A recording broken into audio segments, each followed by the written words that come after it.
It lies with everyone in that dressing room and starts with me to everyone in that dressing room. I've said it before as well that we win together, we lose together. So I'm not going to be someone who's going to say that it lies with X, Y, or Z. It lies with everyone sitting in that room, as simple as it can get. That is what team sport is all about. Again, the buck should be stopping with everyone, as simple. Because yes, we need to apply better. At one stage, we were 95 for 1. I'm sure you guys must be watching the game. From 95 for 1 to 120 for 7 is not acceptable. And we keep talking about, obviously, spin. But then one seamer got 4 wickets in that spell. And we've had these collapses in the past as well. Someone needs to put their hand up and say that I'm going to stop this, whatever you call it, the collapse. For me, I think that is something that was that 30-minute spell that obviously took us away from the game as well, because at one stage on day 3, we were pretty much in control of the game where we were 95 for 1. And then from there to lose 5 or 6 wickets for nothing on the board literally was always pushing us back. Look, first of all, a series against New Zealand, we had a very different side. And this is a very different side. I'm sure you guys cover a lot of cricket, and I'm sure when you see this batting lineup to when you see that batting lineup, the experience that batting lineup and the experience that team had to what this team has is chalk and cheese. So comparing everything to New Zealand is probably a wrong narrative. Okay, you've got 4 or 5 players. I don't give excuses. I've never done that in the past. I will never do it in the future as well. But if you see 4 or 5 batters in this top 8 have literally played less than 15 test matches. And they will grow. They're learning on the job. They're learning on the field. Test cricket is never easy when you're playing against a top quality side. So you've got to give them time as well. So for me, I think that is something they'll keep learning. Hopefully they keep learning. That is important. Because I know that I hate using this word transition. This is exactly what transition is. When you've got in test cricket, when you've got your batting lineup, which is literally played less than 15, 20 test matches, they need time to absorb pressure. They need time to keep getting better against quality attacks and against quality sides. Look, I expect better from everyone. I expect better from myself to everyone in that room. I'm not going to sit here and say that I expect something better from one individual.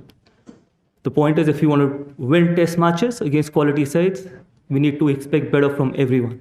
And that is how you win test matches. You don't blame one individual shot. You don't blame one individual playing in a certain way. You blame everyone. So me talking about an individual, I've never done that, I'm not going to do it. First and foremost, we should never forget people who do well in white ball cricket. They should not forget that what they've done in red ball cricket. Very easily, media, us, fans, everyone stops forgetting about what they've done in test matches. And I don't want to forget that. To be honest, we go forward, we got a lot of white ball cricket. If someone gets a 40 ball 50 or an 80 ball 100, the reality is that we still need to keep getting better in red ball cricket.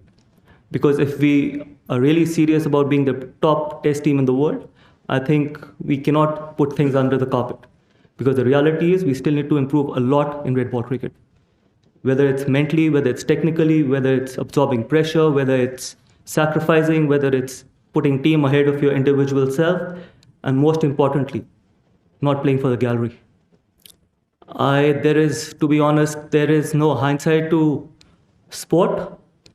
Whatever decision we've taken for the best interest of the team, and we absolutely believed that those were the right decisions which could get the job done for the country and for the team. And the second question, it is up to BCCI to decide. I've said it during my first press conference when I took over as the head coach. Indian cricket is important, I'm not important. And I sit here, say exactly the same thing. And yes, people can keep forgetting about it. I'm the same guy who got results in England as well, with a young team, and I'm sure you guys will forget very soon because a lot of people keep talking about New Zealand. And I'm the same guy who won Champions Trophy and Asia Cup as well. Yes, this is a team which has less experience, and I've said it before as well, that they need to keep learning and they're putting everything possible to turn the tide. Oh, that's a great question. I expected something like that. It comes from care. What you care about the dressing room, how much you care about the dressing room and the team.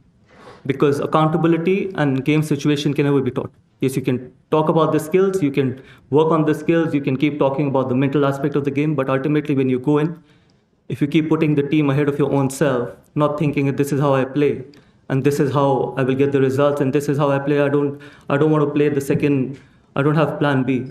So sometimes you will get these kind of collapses as well. So for me, I think, yes, accountability is important.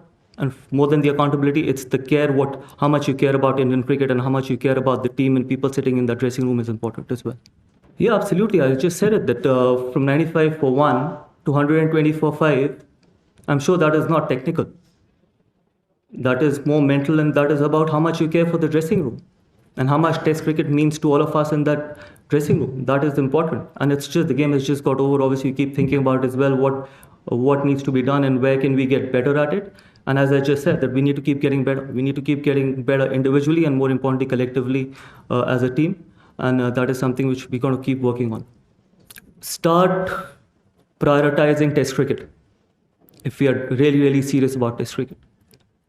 And that is something which is important. That is going to happen overall, where everyone needs to be the stakeholder for that. So if we really care about Test cricket, if we want Test cricket to flourish in India, I think we got to have a collective effort to make that happen. Because just blaming the players or just blaming the support staff or just blaming certain individuals will not help. And as I just said, that we can't put things under the carpet. Come the white ball formats, if you get runs in white ball formats, suddenly you forget about what you've done in red ball cricket. That should never happen, because red ball cricket is a completely different challenge to white ball cricket and is a completely different challenge what you get in T20 cricket. There needs to be different skill sets. And more importantly, there needs to be tough characters that are important to be a successful Test side. You don't need the most skillful and the most flamboyant players to succeed in Test cricket. You need the toughest characters with limited skills who will go on to succeed in Test cricket, irrespective of how the conditions and what the situation is. Look, that's why we're giving as many opportunities as we can to someone like Washi. But if you expect Washi to deliver straight away what Ashwin did after playing more than 100 Test matches, it's unfair on that young kid. And that is what you guys need to think as well. That he's what, 10, 12, 15 Test matches old? He's learning his trade, he's learning to bowl in different conditions, he's learning to bowl in different situations as well. And obviously, it's tough when you lose so many experienced players at the same time. And that is why it is called transition. That is why it is called that these guys need time, whether it's the batting unit or the bowling unit. I don't think so ever in Indian cricket something like this has happened where the transition is happening in spin bowling department and in a batting department as well. Normally, when your batting is secure or your batting has experience, then your team goes through a bowling transition. But with this Test team, obviously the transition is happening in both the skill sets, whether it's the bowling department or the batting department as well. So you guys and all of us needs to give them time, and I'm sure they've got the skill, they've got the talent, they've got the ability. That's why they're sitting in that dressing room and they've delivered. Yes, obviously consistency sometimes could be difficult because you expect consistency in Test cricket. That consistency will come with experience. When they bowl, when they play in different situations, eventually they will deliver. Look, obviously scheduling do make a difference. Imagine 3 days back, 3 days before the start of the first Test match, we were in Australia. And suddenly you come back from there and you have to join a Test team and you've got 2 days to plan with the Test side. But that again is not an excuse. And I'm not going to give that excuse as well. Sometimes we can probably prioritize this better. We can have more gaps in the middle so that we can probably start working on certain skill sets, because working for 2 days on a certain skill set where we always knew that they had quality spinners, they had 2 really, really experienced spinners.